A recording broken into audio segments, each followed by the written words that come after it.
Good morning student. हमारे life में और हमारे जिंदगी में कंप्यूटर की कितनी अहमियत है ये तो सभी जानते हैं। जहां तक सवाल है कि अगर पहले था कि बिना कंप्यूटर के आदमी चाहे बिना मोबाइल के आदमी जी सकता था, लेकिन आज के युग में अगर हमारे पास कंप्यूटर या मोबाइल नहीं रहे तो एक घंटा जीना बहुत मुश्किल लग रहा है। ठीक है, इसलिए अब हम आपको कुछ कंप्यूटर के बारे में बातें बता रहे हैं। आज फंडामेंटल ऑफ कंप्यूटर के बारे में आपको बताएंगे।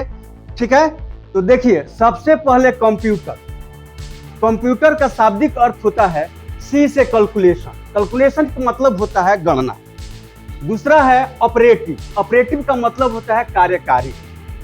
एम से होता है मशीन मीन्स होता है यंत्र। ठीक है, पी से होता है प्रोसेसिंग मीन्स होता है प्रक्रिया। यू से होता है यूजफुल से होता है लाभदायक। टी से होता है थ्रेशर मीन्स होता है कोश या शब्दकोश। ठीक है, एक्सटेंसिव मीन्स होता है व्यापक, और रिसर्च मीन्स अनुसंधान। ठीक है, ये इसका शाब्दिक अर्थ है। यानी कि अगर इसको ऊपर से देखें तो कंप्यूटर जो मेनली सबसे पहले बना था वो जोड़ घटाव गुणा भाग के लिए ही बना था, लेकिन हमारी आवश्यकता दिनों दिन बढ़ती गई और आज हमारा जो लाइफ है वो पूरा कंप्यूटर पर ही डिपेंड है। अगर कंप्यूटर नहीं रहे तो कोई कार्य हो ही नहीं सकता है आज के युग में। ठीक है, तो देखिए, सबसे पहले हम आपको बताते हैं व्हाट इज कंप्यूटर। थोड़े देर के लिए सोचिए कि आप कंप्यूटर नहीं पढ़ते। देखिए, कंप्यूटर को किसने बनाया? मनुष्य ने। तो मनुष्य ने क्या किया कि जो कंप्यूटर की कार्य प्रणाली है वो हमारे कार्य प्रणाली को ध्यान में रखकर ही बनाया है। जिस प्रकार हम कोई काम करने के लिए जाते हैं तो सबसे पहले हमको क्या करना पड़ता है? किसी भी काम को लेना पड़ता है।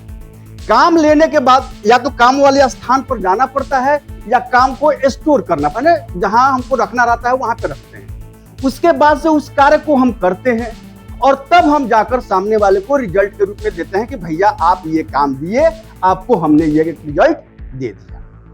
ठीक उसी प्रकार मेरा जो कंप्यूटर है वही काम करता है। जिस प्रकार हम काम करते हैं उसी प्रकार मेरा कंप्यूटर भी काम करता है। देखिए कैसे।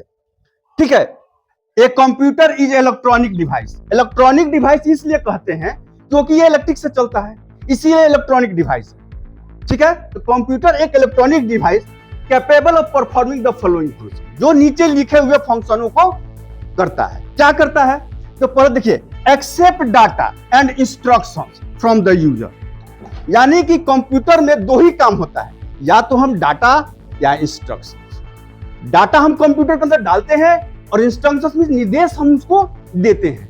क्योंकि कंप्यूटर मेरली ए मशीन, कंप्यूटर एक मशीन है जो अपने आप कुछ नहीं कर सकता है जब तक उसको हम इंस्ट्रक्शन नहीं दें। ठीक है, तो यहां देखिए, accept data and instruction from the user. सबसे पहला काम वो क्या करता है कि यूजर से डाटा और इंस्ट्रक्शन को लेता है। मेरा नेक्स्ट पॉइंट है, store the data and instruction in computer storage area memory. कहने का मतलब है जिस प्रकार हम किसी काम को अगर लेते हैं तो उसको कहीं ना कहीं स्टोर करते हैं या उस जगह पर जाते हैं, ठीक उसी प्रकार कंप्यूटर के अंदर जब डाटा इनपुट होता है, यानी कि डाटा को अंदर जब हम कंप्यूटर के अंदर जब हम डाटा को इनपुट करते हैं तो वो कहीं ना कहीं स्टोर होता है।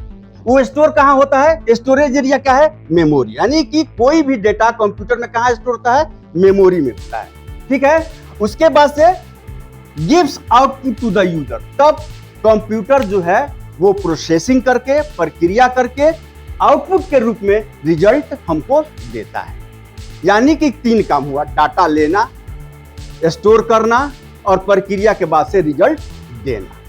कोई भी कंप्यूटर हो, चाहे सुपर कंप्यूटर हो, माइक्रो कंप्यूटर हो, मिनी कंप्यूटर हो, लैपटॉप हो, डेस्कटॉप हो, कोई भी कंप्यूटर हो, उसके जो कार्य करने का तरीका है वो यही है। ठीक है, धन्यवाद।